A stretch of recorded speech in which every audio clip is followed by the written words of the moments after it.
CEO of Pfizer, Albert Bourla. Good morning, Mr. Bourla. Thanks for being with us. Good morning. Thank you for having me. Well, let me just make sure that we are understanding this correctly. It just came out, preliminary lab studies showing that the booster does, in fact, neutralize the Omicron variant. That's the good news.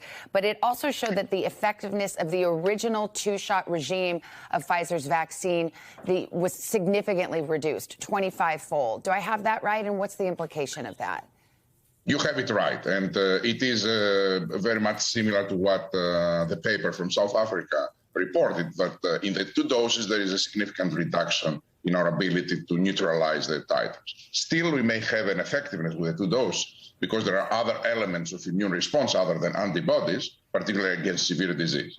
Now, the good news is that when we gave the third dose, which it was not part of the study in South Africa, we have a 25-fold increase in titers this time compared to the second dose. So now a third dose, to make it clear for your audience, 3 doses against Omicron are almost equivalent to the 2 doses effectiveness we had against the wild type, the original variant.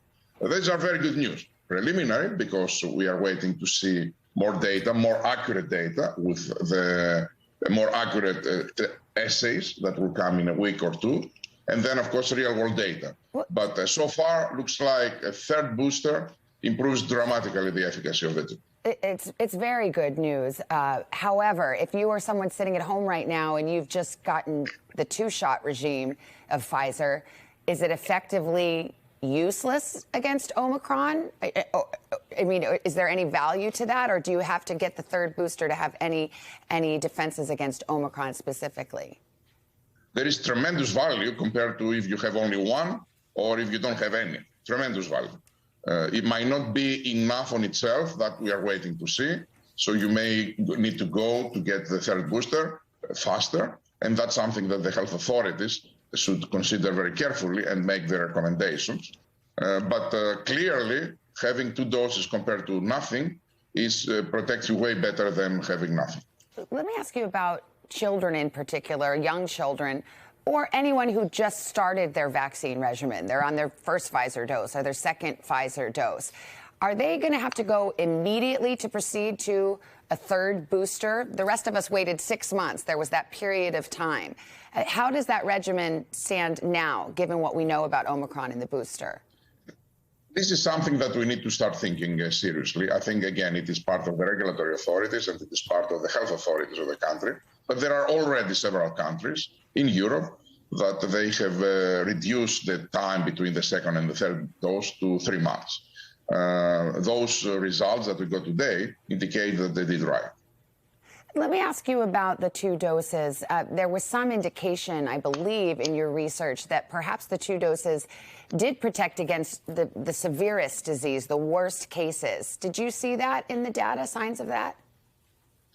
We didn't see anything that would say that clearly will not protect, because what we measured right now was the antibodies. But we don't know that we have very strong CD4 and CD8 responses of memory cells. And those still should have a quite good level of protection against severe disease based on what we have seen in the past. We will have to wait for real-world data to make sure that we can build on this conclusion. A couple quick things. Did your research say anything about if you had previously had COVID, how that factors in? If those naturally induced antibodies combined with the booster, what kind of protection, or the naturally induced antibodies combined with the 2-shot regimen? We didn't have that. We only have, we tested only on people with 2 doses, people with 3 doses, but also we tested some new vaccines that they are monovalent and bivalent that we have. And those tests actually produce very strong immune responses. So what I want to say right now is that if we need a new vaccine, those tests are telling me that we will be able to have a very good one if we need one against Omicron, because really we're able, with some tweaks, to produce way higher results. I'm not sure we will need it, because it's one very likely scenario that the current booster will be enough to maintain protection. But if we need one, I'm sure we can make one. And the good news is that we will have it by March. And even better news is that we will not lose any capacity of the 4 billion doses annual capacity that we have right now. Between the old and the new, we will still maintain 4 billion doses for 2022. Pfizer CEO Albert Bourla, on a busy morning for you. Really appreciate your time and clarity on this. Thank you so much. Hey, thanks for watching our YouTube channel. Find your favorite recipes, celebrity interviews, uplifting stories, shop our favorite deals, and so much more with the Today app. Download it now.